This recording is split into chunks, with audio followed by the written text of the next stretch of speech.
Greetings, I'm Miss Lynetta from Discovery Garden Montessori. Today I'll be reading Library Lion, written by Michelle Knutson and illustrated by Kevin Hawks.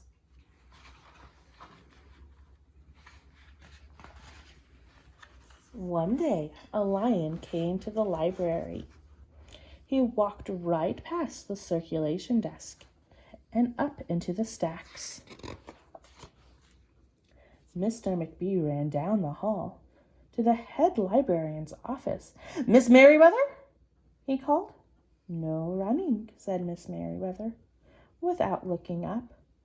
"But there's a lion," said Mr. McBee, "in the library." "Is he breaking any rules?" asked Miss Merriweather. She was very particular about rule breaking. "Well, no," said Mr. McBee. "Not really." "Then leave him be." The lion wandered all around the library. He sniffed the card catalog. He rubbed his head against the new book collection. Then he padded over to Story Corner and went to sleep. No one was sure what to do. There wasn't any rules about lions in the library. Soon it was time for story hour. There wasn't any rule about lions at story hour either. The story lady seemed a little nervous, but she read out the first book's title in a good, clear voice. The lion looked up. The story lady kept reading. The lion stayed for the next story and the story after that. He waited for another story, but the children began to walk away. "Story hour is over," a little girl told him. "It's time to go." The lion looked at the children. He looked at the story lady. He looked at the closed books. Then he roared very loud.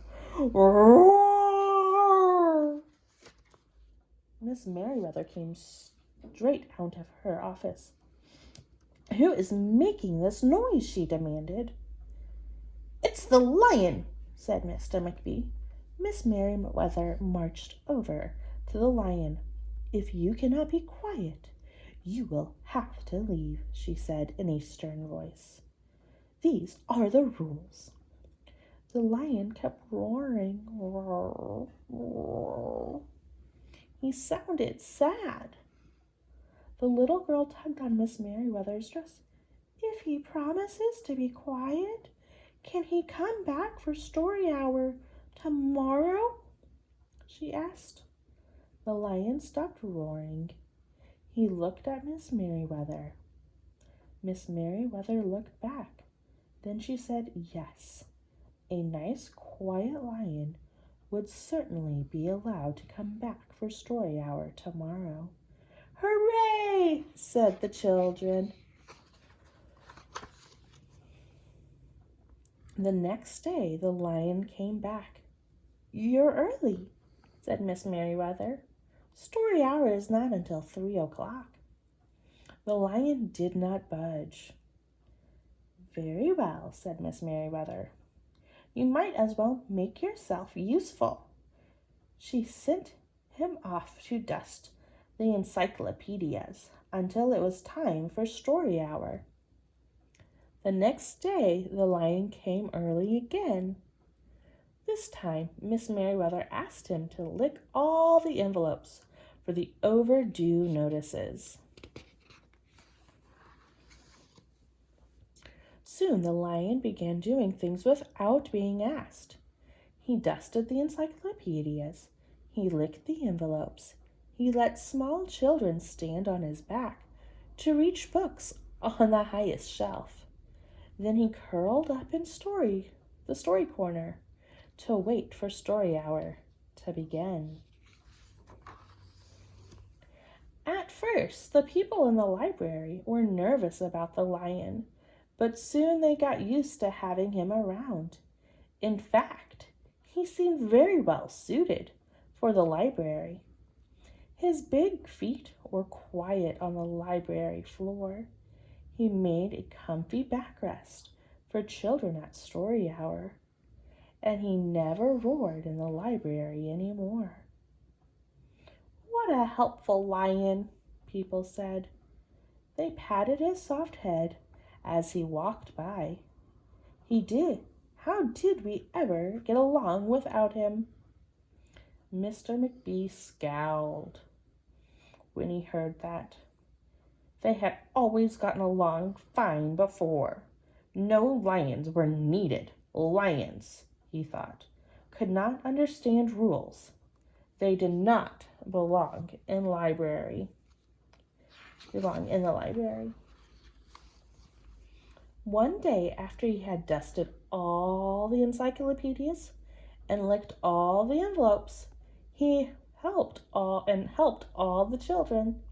The lion padded down the hall to Miss Merriweather's office to see what else there was to do. There was still some time left before story hour. "Hello, Lion," said Miss Merriweather. "I know something you can do. You can bring a book back to the stacks for me. Let me just get it down from the shelf." Miss Merriweather stepped up onto the step stool. The book was just out of reach. Miss Merriweather stood on her toes and stretched out her fingers. "Almost there," she said. Then Miss Merriweather stretched out a little too far. "Ouch," said Miss Merriweather softly. She did not get up. "Mr. McBee," she called after a minute. "Mr. McBee." But Mr. McBee was at the circulation desk. He could not hear her calling. "Lion," said Miss Merriweather, "please go get Mr. McBee." The lion ran down the hall. "No running," Miss Merriweather called after him. The lion put his big front paws up on the circulation desk and looked at Mr. McBee. "Go away, Lion," said Mr. McBee. "I'm busy." The lion whined. He pointed his nose down the hall towards Miss Merriweather's office. Mr. McBee ignored him. Finally, the lion did the only thing he could think of to do. He looked at Mr. McBee right in the eye. Then he opened his mouth very wide, and he roared the loudest roar he ever roared in his life. Roar!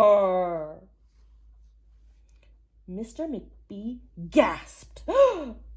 "You're not being quiet," he said to the lion. "You're breaking the rules." Mr. McBee walked down the hall as fast as he could. The lion did not follow him.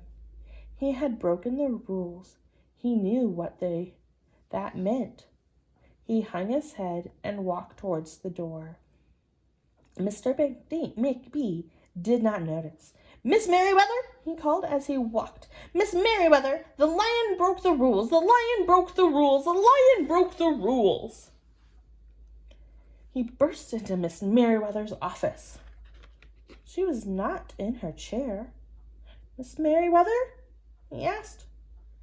"Sometimes," said Miss Merriweather from the floor behind her desk, "there's a good reason to break the rules, even in the library.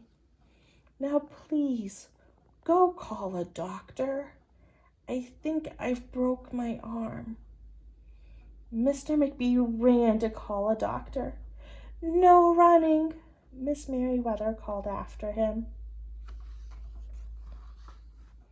The next day, things were back to normal. Almost. Miss Merriweather's left arm was in a cast. The doctor had told her not to work too hard. I'll have my lion help me, Miss Merriweather thought.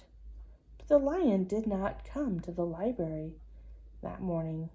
At 3 o'clock, Miss Merriweather walked over to the story corner.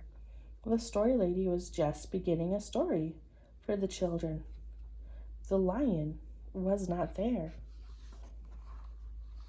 People in the library kept looking up from their books and computer screens, hoping they would see a familiar furry face.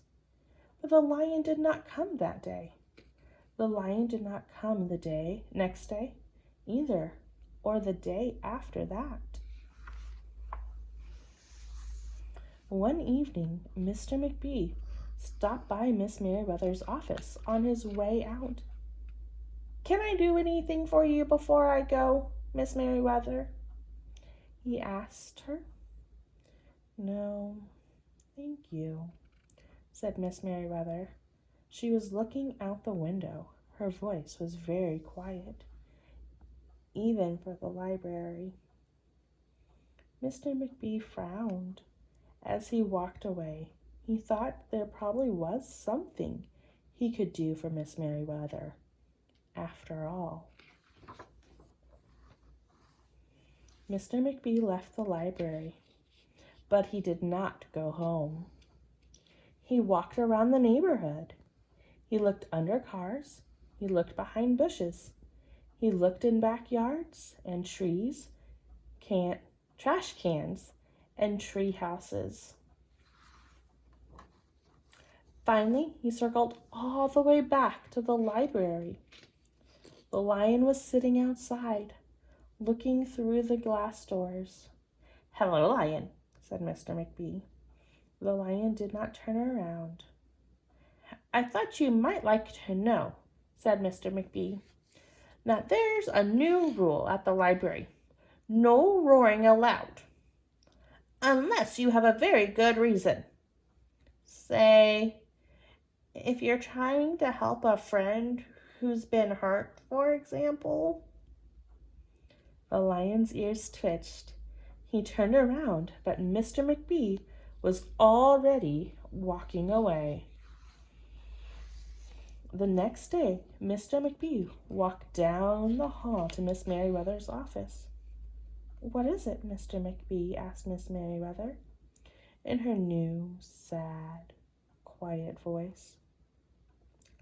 I thought you might like to know, said Mr. McBee, that there's a lion in the library.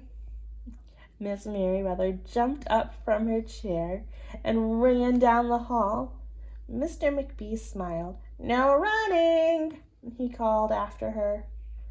Miss Merriweather did not listen.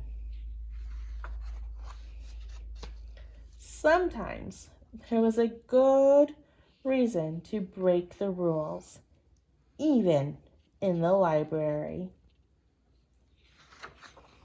The end.